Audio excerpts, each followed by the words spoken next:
The cargo ship landed with a soft hiss on the metal platform of Trading Station Epsilon 7. Do-hyun stepped out of his vessel and stretched his arms above his head. The journey from Earth had taken 3 weeks, and his muscles were stiff from sitting in the pilot's chair for so long. He looked around at the massive station floating in space. Hundreds of alien ships were docked at various platforms. Creatures of all shapes and sizes walked through the crowded marketplace. Do-hyun pulled his cargo manifest from his jacket pocket. Medical supplies for the outer colonies. Nothing special, just a routine delivery job. He had been doing this work for 2 years now, ever since Earth joined the Galactic Council. The pay was decent, and he got to see parts of the galaxy most humans only dreamed about. He walked toward the customs checkpoint, pulling his small luggage behind him. The station was controlled by the Vraxian Empire, a powerful group of reptilian aliens who had been part of the galaxy's government for thousands of years. Do-hyun had dealt with them before. They were not friendly to humans. At the checkpoint, 3 Vraxian guards stood waiting. Their scales were dark green, and their yellow eyes watched him approach with obvious disgust. The tallest one, who wore a commander's badge on his chest, stepped forward. His name tag read Thax. Papers, Commander Thax said in a cold voice. Do-hyun handed over his documents. Thax looked at them slowly, taking much longer than necessary. The other 2 guards laughed quietly to each other. Another human, one of them said. They are everywhere now. Like insects, the other replied. Do-hyun kept his face calm. He had heard worse insults before. The key was to stay professional and not cause trouble. He just wanted to deliver his cargo and leave. Commander Thax threw the papers back at Do-hyun's face. Your kind does not belong here. This station was built by civilized species long before your primitive planet even discovered fire. I am just here to deliver medical supplies. Do-hyun said quietly. I do not want any problems. Medical supplies? Thax laughed. What could humans possibly know about medicine? You barely understand your own bodies. Just 50 years ago, you were still killing each other over dirt and religion. The other guards moved closer, surrounding Do-hyun. He noticed several other aliens in the checkpoint area were watching now. Some looked uncomfortable. Others seemed amused by the situation. Earth has been a council member for 5 years now, Do-hyun said, keeping his voice steady. We have rights under galactic law, rights? Thax leaned close to Do-hyun's face. His breath smelled like sulfur. You have what we allow you to have. Your planet was accepted into the council because you had resources we wanted, not because you earned respect. You are nothing but convenient servants. Do-hyun felt anger building in his chest, but he forced it down. Getting into a fight would only make things worse. He had heard stories about humans who challenged Vraxian authority. They usually ended up in prison cells for months. I just want to do my job, Do-hyun repeated. Thax smiled, showing rows of sharp teeth. You want to do your job? Then show proper respect to your betters. Get on your knees and apologize for wasting our time with your presence. The checkpoint had gone completely silent now. Everyone was watching. Do-hyun could feel dozens of eyes on him. This was a test. If he knelt, every human who came through this station afterward would be treated even worse. But if he refused, Thax would make sure he suffered for it. No, Do-hyun said simply. Thax's eyes narrowed. What did you say? I said no. I will not kneel. I have done nothing wrong. The commander's face twisted with rage. He made a deep, throaty sound and then spat directly into Do-hyun's face. The glob of saliva was thick and greenish. It burned where it touched Do-hyun's skin. Vraxian spit was slightly acidic. The other guards laughed loudly. Several aliens in the crowd looked away, embarrassed by the display, but no one moved to help. Do-hyun stood perfectly still. The spit dripped down his cheek, burning like acid. He did not wipe it away. He did not move at all. He just looked directly into Thax's eyes and smiled slightly. You should apologize, Do-hyun said in a calm, quiet voice. Thax laughed even harder. Apologize? To a human? I would sooner apologize to a pile of waste. You are nothing. Your species is nothing. You have no power here, no protection, no— The commander stopped talking suddenly. His eyes went wide. The other 2 guards stopped laughing. The temperature in the checkpoint area dropped noticeably. Do-hyun could see his own breath forming small clouds in the suddenly cold air. A shadow fell over Commander Thax. It was not a normal shadow. It seemed darker than it should be, as if light itself was being pulled into it. The shadow moved on its own, growing larger behind Do-hyun. Thax took a step backward. His face had gone pale under his scales. "No," he whispered. "It cannot be." Do-hyun finally moved. He reached up and calmly wiped the spit from his face with his sleeve. "I tried to warn you," he said. The shadow behind him began to take shape. A figure emerged from the darkness itself. She was tall and graceful, with pale skin that seemed to glow slightly in the station's lights. Her hair was long and black, falling past her shoulders like a waterfall of silk. But it was her eyes that made every alien in the checkpoint freeze in terror. They were crimson red, glowing with an inner fire that had not been seen in the galaxy for thousands of years. Rena stepped forward until she stood directly behind Do-hyun. She moved without making any sound, as if she floated rather than walked. Her hand reached out and gently touched Do-hyun's shoulder. Where her fingers rested, small wisps of dark mist curled upward. "You have harmed what is mine," Rena said softly. Her voice was quiet, but it carried through the entire checkpoint. It was a voice that spoke of ancient times, of empires that had risen and fallen, of stars that had been born and died. Commander Thax's legs began to shake. He recognized what she was. Every species in the galaxy knew the old stories. The legends of the Sangheli, the vampire race that had once ruled vast portions of space. They were predators, nearly immortal and almost impossible to kill. They had disappeared 5,000 years ago, and most people thought they were extinct. But here one stood, protecting a human. Rena slowly pulled a silk cloth from her sleeve. With gentle movements, she wiped the remaining spit from Do-hyun's face. The burned skin healed instantly where she touched it. She folded the cloth carefully and put it away. Then she looked at Commander Thax. She did not say anything. She did not need to. Her eyes said everything. The commander fell to his knees. His body was shaking uncontrollably. The other two guards collapsed beside him, unable to stand under the weight of her presence. Alarms began to sound throughout the station. Security was coming, but Rena did not move. She simply stood behind Do-hyun, one hand still resting on his shoulder, and waited. Station security arrived within minutes. 20 armed guards rushed into the checkpoint area with their weapons drawn. They formed a wide circle around Do-hyun and Rena, but none of them came closer than 10 meters. Their weapons were pointed at the ground, not at her. Every guard's face showed the same expression of fear and confusion. Captain Vorn pushed through the crowd of security officers.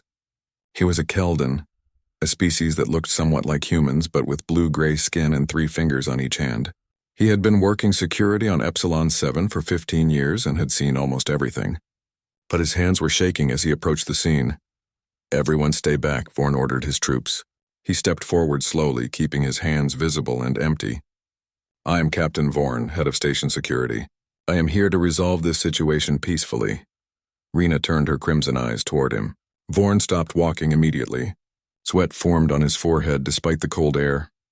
"Captain," Rena said in her quiet, ancient voice, "your men may lower their weapons.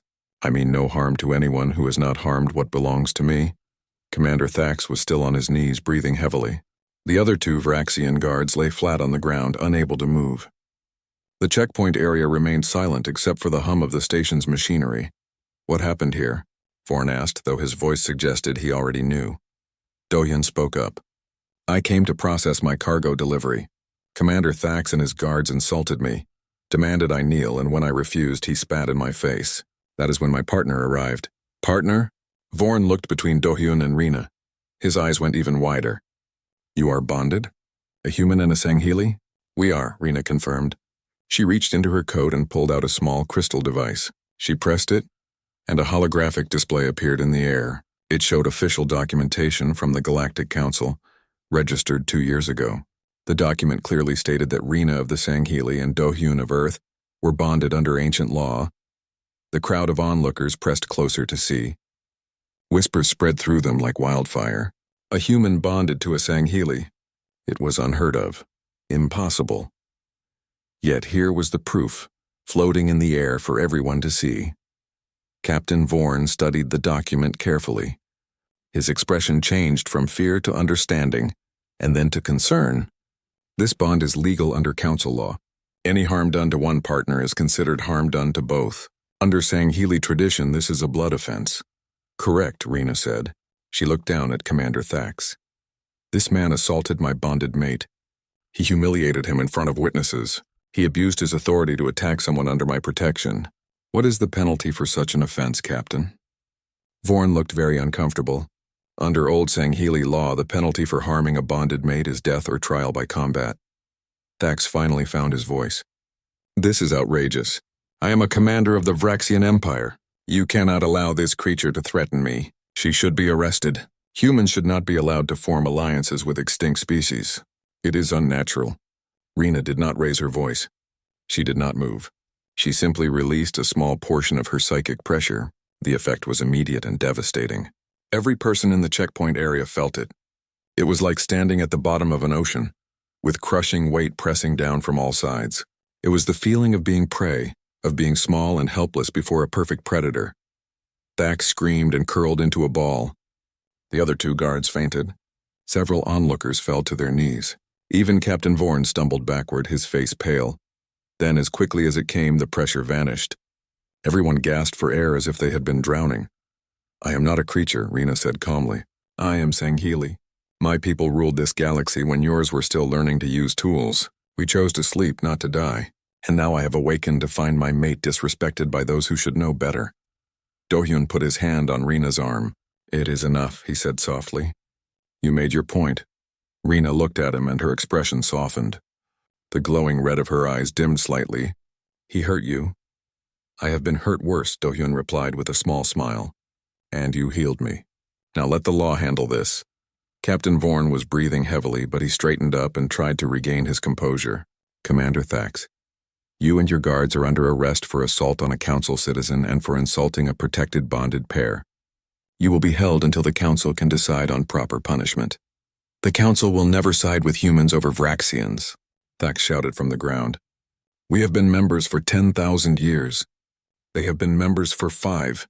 We have power. We have influence. You are making a terrible mistake.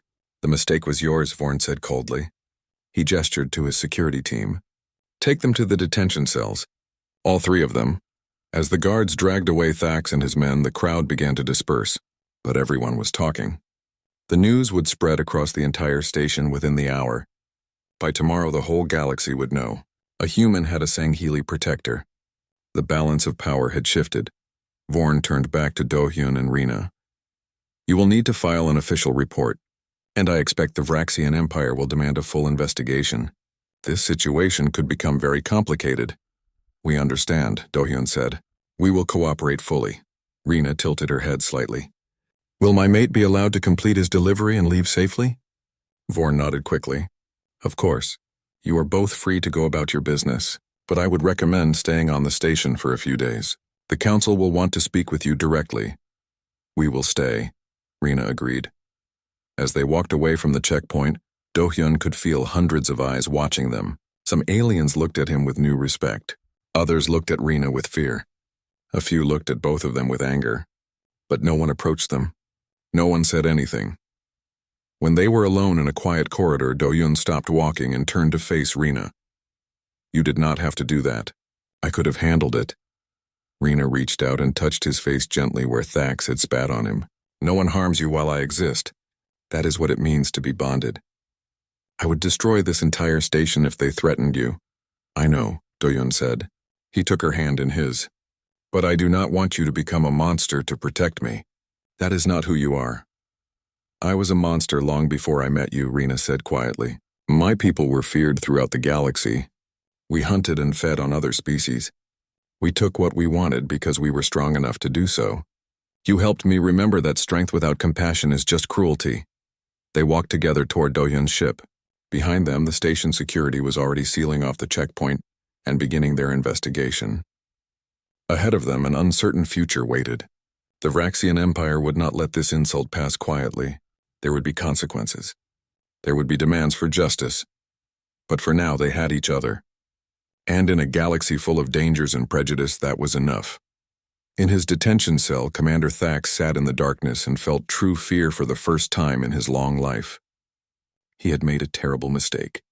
He had not just insulted a human. He had insulted a human who had befriended the most dangerous species in galactic history. And now everyone would know what happened when you disrespected humanity. The age of treating humans like inferior beings was over. Thax just did not know it yet. Do-hyun sat in his ship's small living quarters, cleaning his cargo equipment while Rena rested in the sleeping chamber. The station's news feeds were exploding with reports about the incident. Everywhere he looked, people were talking about the human and his Sangheili partner. Some called him lucky. Others called him dangerous. A few called him a hero. He did not feel like any of those things. He just felt tired. The door to the sleeping chamber opened and Rena emerged. She moved silently across the floor and sat beside him. "You are troubled," she said. It was not a question. "People are asking questions," Do-hyun replied. "They want to know how we met. They want to know why you chose to bond with a human. Some are saying we are lying, that the bond cannot be real." "Then perhaps it is time to tell the truth," Rena said softly. "Not to the news feeds or the politicians, but to you. You deserve to know the full story of how I came to be here." Do-hyun set down his tools and turned to face her. "I know the story. I was there." "You know part of it," Rena said, "but I have never told you everything. About who I was before the sleep. About what my people were." She stood and walked to the ship's small window. Outside, the stars shone in the endless darkness of space. 5,000 years ago, the Sangheili ruled 12 star systems. We were not kind rulers. We were predators. We fed on the life force of other species. We took ships and planets as we pleased. We believed we had the right to do so because we were strong. Do-hyun listened quietly. He had read about the Sangheili in history files, but hearing it from Rena was different. "We were not evil," Rena continued, "but we were not good either. We simply were, like a storm or an earthquake. Other species feared us, hated us, but they could not stop us, until the plague came." She turned from the window, her red eyes dim with old sadness. "It started on our homeworld, a disease that attacked only Sangheili. It spread faster than we could stop it. Within 10 years, 99% of my people were dead. The survivors gathered in one place and made a decision. We would enter stasis sleep and hope that future generations would find a cure, or we would sleep forever and let our species die with dignity. That is where I found you," Do-hyun said. "On Crescent 4 in that temple." "Yes," Rena said. She sat down beside him again. "Now I will tell you what I have never told anyone else. When I woke in that temple and saw you standing there, I was ready to kill you. My first thought was that you had come to steal from us, to take our technology or our bodies for profit. I had just lost everyone I ever knew. I was alone, frightened and angry." Do-hyun remembered that day clearly. He had been exploring the dead world for salvage when he found the temple. Inside was a chamber filled with stasis pods. Only one still had power. He had activated it without knowing what was inside. "But you did not kill me," Do-hyun said. "No," Rena agreed, "because you did something I did not expect. When I emerged from the pod, weak and confused, you backed away. You put down your tools. You raised your hands to show you were not armed, and then you asked if I was hurt." She smiled slightly at the memory. "In 5,000 years of life, no one had ever asked me that question. Other species ran from us or fought us. They never asked if we were hurt. But you, a human I could have killed with one hand, stood there and asked if I needed help. You looked scared," Do-hyun said simply. "Anyone would be scared waking up after so long." "That is what makes you special," Rena said. "You saw a person, not a monster. When I told you what I was, you did not run. When I said I needed time to recover, you brought me to your ship. You gave me water, food, and a place to rest. You asked nothing in return."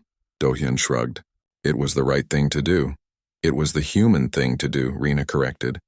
"And that is when I began to understand that the galaxy had changed. That perhaps there was a place in this new age for one last Sangheili." She stood and walked to a storage cabinet. From it, she pulled out a small box made of dark metal. "For 2 years, I have carried this with me. It is time you saw what is inside." She opened the box. Inside were several small crystals, each one glowing with a soft blue light. "These are memory stones. They contain recordings from the last days of the Sangheili. My people knew they were dying, so they recorded their final thoughts and wishes." Do-hyun looked at the crystals with wonder. "What do they say?" Rena picked up one crystal and held it up to the light. "This one is from my mother. She was a leader of our people. She said that our greatest mistake was believing that power made us superior. She said that if any of us survived, we should remember that true strength comes from protecting others, not dominating them." She put the crystal back and picked up another one. This is from my teacher. He said that the Sangheli were dying not just from disease but from loneliness. We had pushed away every other species. We had no friends, no allies, no one who cared if we lived or died. He said that a species that cannot make friends deserves to die alone. Tears formed in Rena's eyes, though her expression remained calm. When I met you, I remembered these words. You showed me that friendship was possible, that trust was possible, that maybe my people had been wrong about everything. Do-hyun stood and put his hand on her shoulder. Your people were not wrong about everything. They were smart enough to leave messages for you. They were wise enough to hope for a better future. After 6 months of traveling together, Rena continued, I knew I wanted to stay with you. But I was afraid that you would reject me if you knew what bonding truly meant. Afraid that you would see it as a burden rather than a gift. What does it mean? Do-hyun asked. You never fully explained. Rena turned to face him directly. Bonding means linking our life forces together. It means I share my strength with you. You will live as long as I do. Perhaps centuries. You will heal faster, be stronger, and be harder to kill. But it also means that if one of us dies, the other will feel it. We will be connected forever in this life and beyond. And what do you get from it? Do-hyun asked. Companionship, Rena said simply. A reason to exist. For a Sangheli, eternity alone is a curse. But eternity with someone you trust is a gift. I chose you because you are kind. Because you see people as they are, not as what they can do for you. Because you make me want to be better than what I was. Do-hyun smiled. I chose to accept because you are the most interesting person I ever met. And because you make the best tea in the galaxy. Rena laughed, a sound like music. I am thousands of years old and you bonded with me for my tea? The tea is very good, Do-hyun said seriously. They sat together in comfortable silence for a while. Outside, the station continued its normal operations. Ships came and went. Aliens conducted their business. But inside this small ship, 2 unlikely partners simply enjoyed each other's company. What happens now? Do-hyun finally asked. The council will investigate. The Varaxians will be angry. Everyone in the galaxy will be watching us. Now we show them what humanity is capable of, Rena said. We show them that kindness is not weakness. That friendship is not foolishness. That a species does not need to be ancient or powerful to deserve respect. We show them that a human befriended the last Sangheli, and that makes humans more remarkable than any empire. Do-hyun nodded. No pressure then. Rena smiled and leaned her head on his shoulder. We will face it together. That is what bonded pairs do. In the memory crystal box, the blue lights continued to glow softly, holding the last wishes of a dying species, wishes that had finally come true in the most unexpected way possible. The Galactic Council chamber was filled with representatives from 40 different species. They sat in a circular arrangement, each delegation in their own specially designed seats. At the center of the room stood a holographic projector showing images from the incident at Trading Station Epsilon 7. The recording played over and over, showing Commander Thax spitting on Do-hyun, and then Rena emerging from the shadows. Ambassador Ji-won of Earth sat in the human delegation section, watching the reactions of the other species. She was 50 years old with short gray hair and sharp eyes that missed nothing. She had been Earth's representative to the Council for 3 years, and had fought hard to gain respect for humanity. Now one incident had changed everything. The Varaxian ambassador, a large reptilian named Tarl, stood at his podium. His scales were bright red with age and his voice boomed through the chamber. This is an outrage. A human has formed an illegal alliance with a dangerous extinct species. The Sangheli were predators and murderers. They terrorized the galaxy for millennia. Now humans have awakened one and set her loose on civilized people. Murmurs of agreement came from several delegations. The Varaxians had many allies in the council, species that depended on their military and economic power. Ambassador Ji-won stood calmly. Ambassador Tarul, nothing about this bond is illegal. The Sangheli are recognized under ancient council laws. Those laws predate the Varaxian Empire by 2,000 years. My citizen, Do-hyun, registered his bond properly and followed all protocols. Your commander, on the other hand, committed assault. Your citizen provoked him, Tarl shouted. Humans should show proper respect to their elders in the galactic community. Respect is earned, not demanded, Ji-won replied coolly. And certainly not enforced through physical assault. A new voice spoke up. It came from the Keltharian delegation. a group of insectoid beings with multiple arms and compound eyes. Their representative, Speaker Vel, clicked her mandibles thoughtfully. We have reviewed the security footage. The human did nothing wrong. He submitted his papers, answered questions, and remained peaceful. Commander Thax was the aggressor. The human refused to kneel. Tarl protested. Kneeling is not required by law, Speaker Vel responded. Commander Thax made an illegal demand and then assaulted someone when his demand was refused. The Sangheili woman was within her rights to defend her bonded mate. Another voice joined the discussion. This one was strange, like wind chimes in a breeze. It came from a Koran collective representative, an energy being that floated inside a containment field. We are fascinated by this bond. The Koran have long studied consciousness and connection.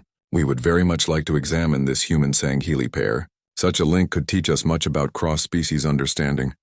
They are not laboratory subjects, Jiwan said firmly. From the Eridan Commonwealth section, a bird-like creature with bright blue feathers stood. Ambassador Kess ruffled her wings nervously. We must consider the danger. The Sangheili nearly destroyed half the galaxy before the plague stopped them. What if more are sleeping somewhere? What if they wake up and decide to return to their old ways? This human has shown them that the modern galaxy is vulnerable. That is fear-talking, not reason, G1 countered. One Sangheili woman has lived peacefully among us for 2 years. She has broken no laws. She has harmed no one except those who attacked her mate. If we punish her for defending herself, what message does that send? The debate continued for hours. Some species supported Earth. Others demanded that Rena be exiled or imprisoned. A few wanted to study her. The Vraxians insisted that humans had violated the spirit of galactic cooperation by forming such a powerful alliance. During a recess, Jiwan met privately with Dohyun and Rena in a secure conference room. Captain Vorn had come as well to give his testimony about the incident. How bad is it? Dohyun asked. Jiwan sat down heavily in a chair. Bad. The Vraxians have more support than I expected. They are calling in favors from every species they have ever helped. Some delegates are genuinely afraid of Rena. Others are using this as an excuse to push humanity back down. What are our options? Rena asked quietly. We can accept exile, Jiwan said. You would have to leave council space and never return. Dohyun could stay on Earth, but he would have to break the bond. No, both Dohyun and Rena said at the same time. Jiwan smiled slightly. I thought you would say that. The other option is to invoke ancient law. If this were 5,000 years ago, this matter would be settled by a trial of worth. Single combat between the accuser and the accused. Combat? Dohyun looked worried. Rena would have to fight? It would be 3 against 1, Captain Vorn added. Commander Thax and 2 champions of his choosing. If Rena wins, all charges are dropped and the matter is settled. If she loses, she is exiled. 3 Vraxian warriors with modern weapons against 1 Sangheili, Rena said thoughtfully. It has been a long time since I fought seriously. You do not have to do this, Dohyun said, taking her hand. There has to be another way. Rena squeezed his hand gently. This is not just about defending myself. This is about defending you. And all humans. If I back down now, every species in the galaxy will think humans are weak. They will think you need protection and cannot stand on your own. We do need protection, Dohyun said. We are new to all of this. You need allies, not protection, Rena corrected. There is a difference. Allies fight beside you as equals. Protectors treat you like children. I want humans to be seen as allies, Jiwan leaned forward. If we do this, the trial will be broadcast across the galaxy.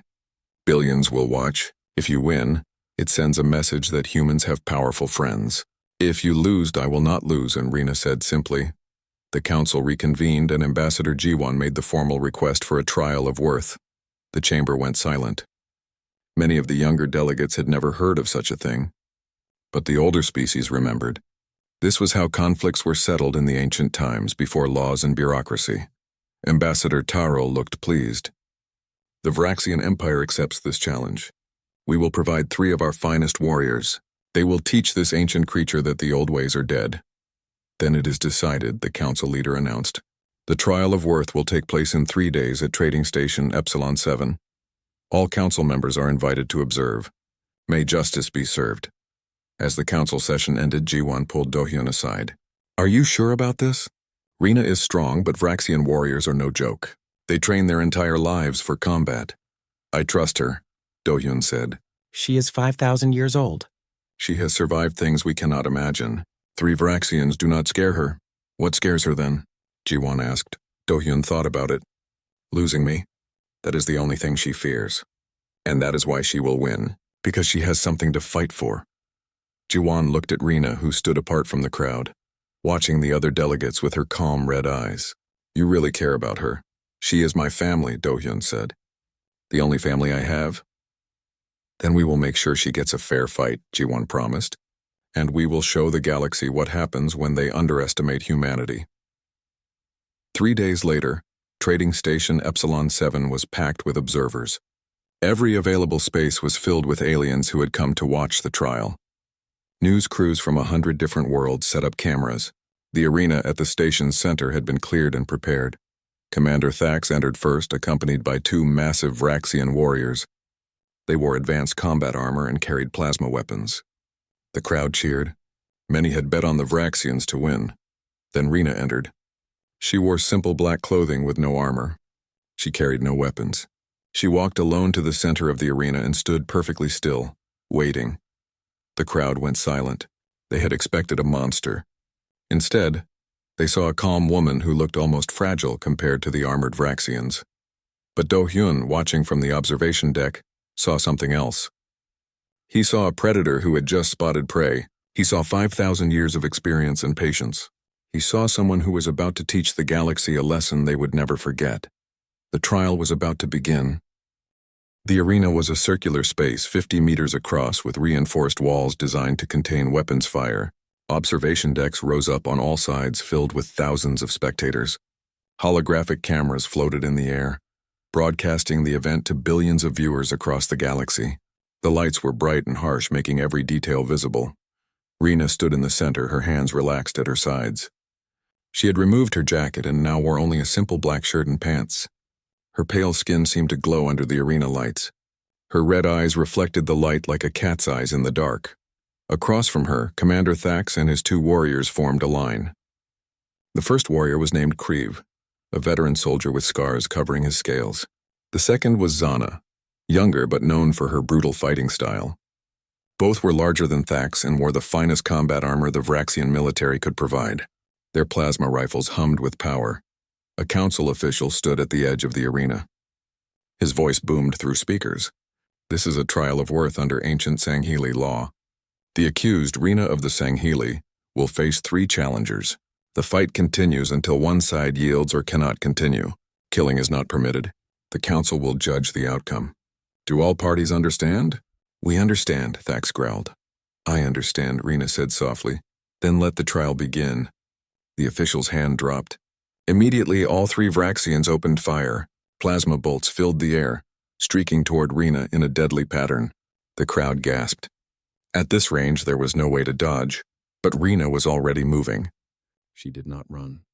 She simply ceased to be where she had been standing. One moment she was in the center of the arena. The next moment she was 10 meters to the left. The plasma bolts hit empty space and scorched the arena floor. Kriv spun and fired again. Zana moved to flank from the other side. Thax stayed back, coordinating their attack.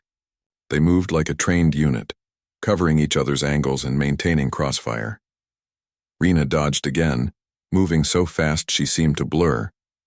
A plasma bolt passed through where her head had been a fraction of a second before. She twisted in midair and landed in a crouch. Her red eyes tracked all 3 opponents at once. She is too fast. Someone in the crowd shouted. Do-hyun watched from the observation deck with his heart pounding. He knew Rina was capable of incredible things, but seeing her fight was different from knowing about it. She moved like water, flowing around attacks that would have killed anyone else. Kriv switched his rifle to full automatic and sprayed the entire area with plasma fire. Zana did the same from the other side. Between them, they created a wall of deadly energy that should have been impossible to escape. Rina leaped straight up. She rose 5 meters into the air, far higher than should have been possible without assistance. The plasma bolts passed beneath her. While still in the air, she twisted and kicked off from one of the floating camera drones. The sudden change in direction sent her flying toward Kriv. She landed directly in front of him before he could react. Her hand shot out and touched his rifle. The weapon sparked and died, its power cell drained instantly. Kriv tried to swing the rifle at her like a club, but Rena caught it with one hand and tore it away. Then she placed her palm against his chest armor. Dark energy rippled across the armor's surface. Every light on it went dark. The powered joints locked up. Creve fell to his knees, trapped inside his own armor, which had become a prison. The entire exchange took less than 3 seconds. Xana screamed in rage and charged forward, firing continuously. Thax shouted orders, trying to coordinate, but Rena was already moving again. She ran toward Xana, not away. Plasma bolts struck the ground around her feet, creating small explosions. One grazed her shoulder, burning through fabric and skin. Rena did not slow down.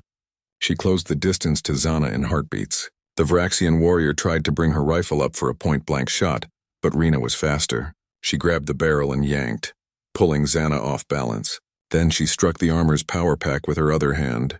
The pack exploded in a shower of sparks. Xana's armor lost all power and became dead weight. The warrior fell forward, unable to move under the heavy armor's mass.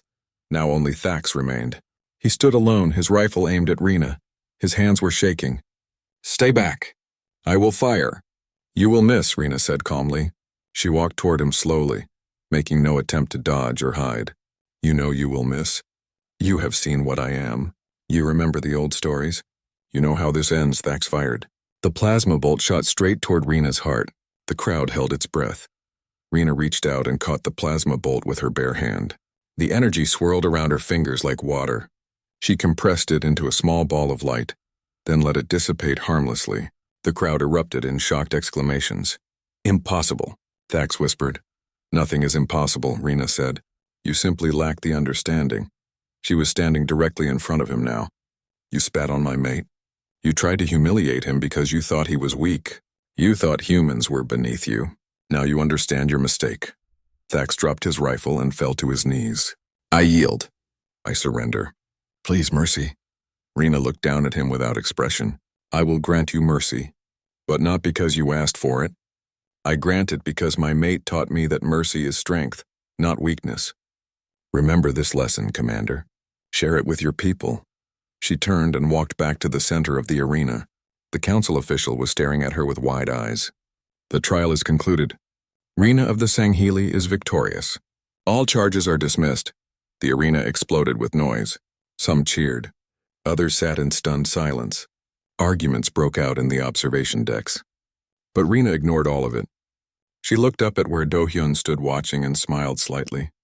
He smiled back and pressed his hand against the observation window. She pressed her hand to the air as if touching his through the glass. Ambassador Ji-won stood beside Do-hyun, her face showing a mixture of relief and satisfaction. "Well, that was educational." She held back, Do-hyun said quietly. "What?" She held back. She could have killed all 3 of them in the first second. She could have destroyed their weapons from a distance. She could have made them surrender with her psychic pressure alone. But she wanted everyone to see a fair fight. She wanted to prove her point without seeming like a monster. Ji-won looked at Rena with new understanding. "She is smarter than I thought." "She is 5,000 years old," Do-hyun said. "She has forgotten more about strategy than we will ever know." Down in the arena, medical teams were helping the 3 Vraxian warriors. Creve and Xana's armor had to be cut away with plasma torches. Thax sat on the ground, his head in his hands. All 3 were uninjured except for their pride. The council official approached Rena cautiously. "The council recognizes your victory. You and your mate are free to go. The Vraxian Empire must formally apologize and pay compensation for the assault." "I do not want compensation," Rena said. "I want understanding. I want every species in this galaxy to know that humans are not weak. They are not inferior. They are kind, brave, and worthy of respect. They befriended me when they had no reason to. They showed me that the galaxy has changed for the better. Anyone who harms them will answer to me." She looked directly at the cameras floating around the arena. "I am Rena, last of the Sangheli. I declare the human species under my protection. Not because they need it, but because they deserve it. Any who doubt this are welcome to challenge me as these 3 did. I will be waiting." The message was clear. It echoed across the galaxy through 1 billion screens and speakers. Humanity had an ally, a powerful, ancient, nearly unstoppable ally. And that changed everything. In the observation deck, other ambassadors approached Ambassador Ji-won. Some offered congratulations. Others offered trade agreements and alliance proposals. Suddenly, everyone wanted to be friends with Earth. Jiwan handled them all with practiced diplomacy, but inside she was smiling. Humanity had just taken a major step forward, not through military might or economic power, but through the simple act of one human showing kindness to someone in need. Do-hyun made his way down to the arena floor. Rena was waiting for him. He walked up to her and immediately pulled out a medical kit. "You are hurt. Let me see your shoulder." "It is nothing," Rena said. "It is something to me," Do-hyun replied. He gently cleaned the burn on her shoulder where the plasma had grazed her. His hands were steady even though his heart was still racing. "You scared me." "I am sorry," Rena said softly. "Do not be sorry. Just be careful. I know you are nearly immortal, but I am not ready to test that theory." She smiled and touched his face gently. "I will always come back to you. That is what bonded mates do." Around them, the arena was clearing out, but the impact of what had happened would last for years. The galaxy had witnessed something remarkable. Not just a fight, but a statement. Humanity mattered, and anyone who forgot that lesson would answer to the vampire woman who loved a human enough to fight the world for him. 2 weeks after the trial, life slowly returned to normal for Do-hyun and Rena. They completed his cargo delivery and prepared to leave Trading Station Epsilon 7. But Ambassador Jiwan asked them to stay a few more days. She had discovered something troubling. They met in a secure conference room deep inside the human embassy section of the station. Jiwan was there with a young man named Min-sok, who worked as an intelligence analyst for Earth's diplomatic corps. He had dark circles under his eyes from lack of sleep and looked nervous. "Thank you for coming," Jiwan said. "We have a problem." "A big one? What kind of problem?" Do-hyun asked. Min-sok pulled up a holographic display showing communication records, financial transactions, and travel logs. "After the trial, I started looking into Commander Thax's background. Something about the whole incident felt wrong. Too convenient. Too public. And what did you find?" Rena asked, her red eyes fixed on the data. "A pattern," Min-sok said. He highlighted several transactions. 3 days before you arrived at this station, Commander Thax received a large payment from an anonymous source.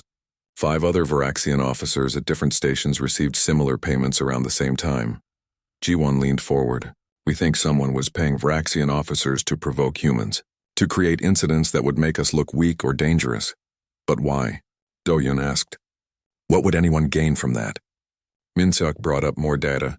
I dug deeper. The payments all trace back through several shell companies to something called the Dominion Corps.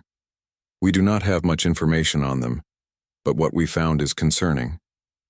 They appear to be a shadow organization made up of members from multiple species. All of them are ultra-conservative types who oppose humanity's admission to the Council. "How many members?" Rena asked. "We do not know. At least dozens, possibly hundreds. They have been active for decades. Long before humans joined the Council, they have opposed every new species that tried to join, usually through political pressure and economic manipulation. But with humans, they tried something different," Jiwan said grimly. "They tried to use you, Rena. They wanted to provoke an incident where you would kill Vraxians. That would have given them justification to have you executed and to expel humanity from the Council." Rena's expression darkened. "They used my bond with Do-hyun as a weapon." "Exactly," Min-sok said. "They knew about your bond. They knew you would defend him. They thought you would lose control and kill the Vraxians, proving that Sanghili are too dangerous to exist alongside other species. But I did not kill them," Rena said. "I showed restraint, which made them look foolish," Jiwan said. "And now they are angry. We intercepted encrypted communications from Dominion Corps members. They are planning something else. Something bigger." Min-sok pulled up a new image. It showed a star chart with several marked locations. "We tracked unusual ship movements to this sector. It is near a dead world called Crescent 4. Do-hyun's blood went cold. "That is where I found Rena." "We know," Jiwan said softly. "And we think the Dominion Corps knows too. They have been researching Sanghili history and searching for stasis sites. We believe they are going to Crescent 4 to look for more Sanghili and stasis." Rena stood up suddenly, her calm demeanor cracking. "How many pods were at that site?" "I only found one chamber," Do-hyun said. "But the temple was huge. I only explored a small part of it before I found you." "There could be others," Rena whispered. "Others still sleeping. Still waiting. If the Dominion Corps finds them, Minseok said. We do not know what they will do. They might try to wake them and control them, or they might destroy the pods to make sure no more Sangheli exist. Rina's hands clenched into fists. For the first time since Do-hyun had known her, she looked truly angry. Not just annoyed or defensive, but filled with cold rage. My people. The last of my people. They want to use them or kill them. We have to stop them, Do-hyun said immediately. It is not that simple, Ji-won said. Creation 4 is not in council space. We cannot send official forces there, and we do not have proof yet that the Dominion Corps is doing anything illegal. Searching a dead world for artifacts is technically allowed. Then we go unofficially, Rina said. Her voice was hard as steel. We take my ship and we get there first. That is exactly what I was hoping you would say, Ji-won replied. But you will not go alone. I am assigning Minseok to go with you. He is good with data and codes. He might be able to hack into any equipment the Dominion Corps brings. I can also shoot, Minseok added nervously. Not well, but I can try. We will also need muscle, Do-hyun said. Someone who can handle a fight if things go bad. I can arrange that, Ji-won said. She pressed a button on her communication device. Send him in. The door opened and Captain Vorn entered. The security officer looked uncomfortable but determined. I have been reassigned to assist you. The council officially does not know about this. I am taking personal leave to help a friend. You are risking your career, Do-hyun said. Vorn shrugged. I watched you show mercy to people who did not deserve it. I watched Rina fight with honor when she could have just killed everyone. That means something. If there are more Sangheli out there, they deserve a chance. And humans deserve allies who will stand with them. Rina studied the security officer for a long moment. Then she nodded slowly. You are welcome to join us. There is one more person we need, Ji-won said. She brought up an image of a massive insectoid creature with 4 arms. This is Crix, a Keltharian warrior. His people have offered to send him as a gesture of friendship to Earth. He is one of their best fighters and he has experience with ancient ruins. When do we leave? Do-hyun asked. Now, Ji-won said. The Dominion Corps ship left 2 days ago. They have a head start. You will need to travel fast and hope you get there before they find anything. We will get there in time, Rina said. There was no doubt in her voice, only cold certainty. And if the Dominion Corps has hurt my people, they will learn why the Sangheli were feared across the galaxy. They spent the next hour preparing. Do-hyun checked his ship's engines and fuel. Rina gathered supplies and weapons. Minseok loaded his computer equipment. Captain Vorn brought heavy weapons from the station armory. Crix arrived carrying his own weapons that looked like they could tear through starship hull. Before they left, Ji-won pulled Do-hyun aside privately. Be careful out there. The Dominion Corps has resources we do not fully understand. They have been operating in the shadows for decades. They will not give up easily. I know, Do-hyun said, but I cannot let them hurt more Sangheli. Rina is the last of her kind. If there are others sleeping out there, they deserve to wake up free, not as slaves or weapons. You are a good man, Ji-won said. Earth is proud of you. Both of you. We are just doing what is right, Do-hyun replied. That is what makes you heroes, Ji-won said with a smile. Do-hyun's ship, upgraded with faster engines thanks to Rina's ancient knowledge, left the station and jumped to faster-than-light speed. Inside, the small crew prepared for what they might find. Minseok studied maps of the temple complex. Captain Vorn checked weapons. Crix meditated in the cargo bay, preparing his mind for battle. Rina stood alone in the ship's cockpit, looking out at the stars rushing past. Do-hyun came and stood beside her. Are you afraid? He asked. Yes, she admitted. Afraid of what we might find. Afraid of what might have been done to my people. Afraid that I might lose the last connection to who I was. You will not lose yourself, Do-hyun said. He took her hand. No matter what we find, you are not just Sangheli. You are Rina. You are my partner. You are someone who chose kindness over violence. Nothing can take that away. She squeezed his hand. Thank you. For coming with me. For caring about people you never met. They are your people, Do-hyun said simply. That makes them my people too. In the darkness of space, the ship raced toward Creation 4, toward answers, toward danger, and possibly toward the last surviving members of the most feared species in galactic history. The Dominion Corps thought they could use or destroy the sleeping Sangheli. They were about to learn a hard lesson. When you threaten someone's family, you do not face just one person. You face everyone who loves them. And Rena had found something the Dominion Corps could never understand. She had found a family worth fighting for. Creation 4 looked exactly as Do-hyun remembered, a gray world with no atmosphere, covered in ancient ruins from civilizations long dead. The temple where he had found Rena sat on a plateau overlooking a vast empty plain. But now there was another ship parked near the temple entrance. A large military vessel painted in dark colors with no identification markings. That is them, Min Seok said from his station, reading the sensor data. The ship matches the energy signature of known Dominion Corps vessels. They arrived 4 hours ago. Do-hyun set his ship down on the other side of the plateau out of direct sight. The crew gathered in the cargo bay to make final preparations. Captain Vorn distributed weapons. Crix checked his armor plates. Rena stood silently, her red eyes glowing brighter than usual. How do you want to do this? Vorn asked. Sneak in or go in loud? We scout first, Rena said. We need to know how many we are facing and what they have already found. If they have not discovered the other chambers yet, we can stop them quietly.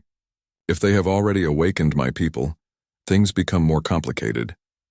They exited the ship and made their way across the rocky surface. The temple entrance was a massive doorway carved into solid stone, covered in symbols from the old Sangheli language. 2 guards stood outside wearing combat armor and carrying plasma rifles. They looked bored. Crix pointed with one of his forearms. There on the roof, 2 more guards with sniper rifles.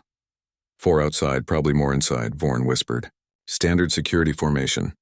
I can handle the guards, Rena said. But we need to do it silently. If they send a distress signal, more ships will come. Leave it to me, Crix said. He pulled out what looked like small metal seeds. Caltharian pulse grenades. They will disable electronics in a 20-meter radius. No communications, no weapons, no armor systems. Perfect, Rena said. On my signal. She moved forward like a shadow. Even in the bright sunlight of this dead world, she seemed to disappear into darkness. The guards did not see her until she was right in front of them. By then it was too late. She touched each one on the forehead, and they collapsed unconscious. Her ability to drain life force worked just as well for putting people to sleep as it did for feeding. Crix threw his grenades. They arced through the air and landed on the temple roof. Silent pulses of electromagnetic energy burst outward. The 2 snipers' weapons sparked and died. Crix was already climbing up to deal with them, his multiple arms making the climb easy. The team regrouped at the entrance. Inside they could hear sounds echoing from deep within the temple. Machines humming. People talking. Equipment being moved. They are definitely here, Min Seok whispered. And it sounds like they found something. They moved into the temple carefully. The interior was dark except for portable lights that the Dominion Corps team had set up. The walls were covered in more Sangheli writing and pictures showing the history of the species. Rena paused at one image showing Sangheli and other species living together peacefully. This was from before the wars, she said quietly, when we still believed in cooperation. Before we decided power was more important than friendship. They followed the sound of activity deeper into the temple. The path led down, through corridors that Do-hyun had never explored. Eventually, they reached a large chamber that had been sealed behind a hidden door. The Dominion Corps had broken through the seal. Inside the chamber were 12 stasis pods arranged in a circle. Each pod was 3 meters tall and made of crystal that glowed with soft blue light. But only 3 of the pods were still active. The others were dark and empty, their occupants long dead. A dozen Dominion Corps mercenaries were working in the chamber, setting up equipment around the 3 active pods. In the center stood their leader, a Corran energy being named Luthus. His containment field glowed with angry red light as he directed the work. Careful with those connection cables. Luthus's voice echoed through the chamber. If you damage the pods, the subjects will die, and then all of this was for nothing. What is he doing? Do-hyun whispered. Min Seok studied the equipment with wide eyes. Those are neural control interfaces, banned technology from the old wars. If he connects them to the pods and wakes the Sangheli, he can control their minds, turn them into weapons. Rena's hands began to glow with dark energy. Her rage was barely contained. He wants to enslave my people. We need a plan, Vorn said urgently. We are outnumbered and they have heavy weapons. I have a plan, Rena said. I go in and stop them. You all stay here and be ready to help if things go wrong. Before anyone could argue, she stepped into the chamber. Her presence was like a cold wind. The mercenaries stopped working and reached for their weapons. Luthus turned to face her, his energy form pulsing with surprise. A Sangheili. Here? Impossible. The report said only one survived. The reports were wrong, Rena said calmly. She walked forward and the mercenaries backed away from her. Even with their weapons, they feared her. You will leave this place. You will leave my people alone. Or you will die here, choose! Luthus laughed, a sound like crackling electricity. Brave words for one against many.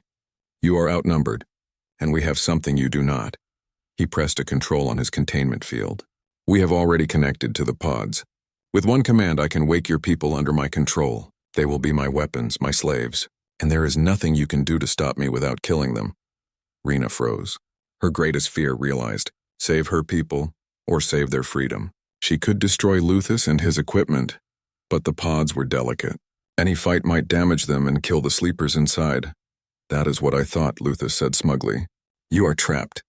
Now you will surrender and join your people in slavery, or I will wake them and order them to kill you. What is your choice? From the entrance, Do-hyun stepped forward. She is not trapped. She has something you do not understand. And what is that, human? Luthus asked mockingly. Friends, Do-hyun said simply. Crix burst into the chamber from a side entrance, moving impossibly fast for his size. His forearms grabbed 3 mercenaries and slammed them together. Captain Vorn came from another direction, his weapons firing stun rounds that dropped 2 more mercenaries before they could react. Minsok ran to the control equipment. His fingers flew over the interfaces. I am locking out your access. You cannot wake them now. No, Luthus screamed. He reached for the emergency override, but Rena was already moving. She crossed the chamber in a blur and drove her hand into his containment field. Dark energy met light energy in an explosion that threw everyone backward. Luthus stumbled, his form flickering. What are you doing? You will damage the pods. No, Rena said. I am trusting my people to make their own choice. Minsok, wake them. Wake them properly. No controls. No interference. Let them be free. Are you sure? Minsok called out. They have been asleep for 5,000 years. They will be confused, possibly violent. Do it, Rena commanded. Minsok pulled out the neural control cables and activated the proper wake sequence. The 3 active pods began to pulse faster. The blue light grew brighter. Inside, 3 figures began to move. The first pod opened. A Sangheili male stumbled out, gasping. His red eyes were wild and unfocused. He looked around the chamber, seeing strange species with strange weapons. He bared his teeth and prepared to attack. Then he saw Rena. She stepped forward and spoke in the old Sangheili language. Her voice was gentle but firm. Brother, you are safe. The long sleep is over. These people are friends. The galaxy has changed. We have a chance to be better than we were. The male Sangheili stared at her. Recognition slowly filled his eyes. The plague? Did we survive? Some of us, Rena said. Not many. But enough. We can start again. We can choose differently this time. The second pod opened. A female Sangheili emerged, younger than the first. She looked around with fear and confusion. Rena spoke to her as well, using the same gentle tone. The third pod opened. Another male, older and covered in scars from ancient battles. He looked at Rena and then at Luthus and the mercenaries. His expression hardened. Who are these people? He asked in perfect galactic common language. Why do they have control equipment near our pods? They wanted to enslave you, Rena said honestly. To use you as weapons, but my friends and I stopped them. The older male looked at Do-hyun, Vorn, Crix, and Minseok. Your friends are not Sangheili. No, Rena agreed. They are better. They are people who believe in freedom, who believe everyone deserves a choice. The human there, his name is Do-hyun. He found me 2 years ago when I woke from sleep. He could have sold me or killed me. Instead, he offered me kindness. He showed me that the galaxy we feared is gone. A new one exists, one where we do not have to be predators. The 3 newly awakened Sangheili looked at each other. The younger female spoke hesitantly. What happened to everyone else? Where is our home? Gone, Rena said softly. The plague took almost everyone. These 12 pods are all that remained. 9 failed over the centuries. Only you 3 and I survived. We are the last Sangheili. The older male turned to Luthus, who was still recovering from Rena's attack. This one wanted to control us? To make us slaves? Yes, Rena confirmed. The male's expression became cold and terrible. That was a mistake. Luthus tried to flee, but the three Sangheili moved together. Not to kill, but to contain.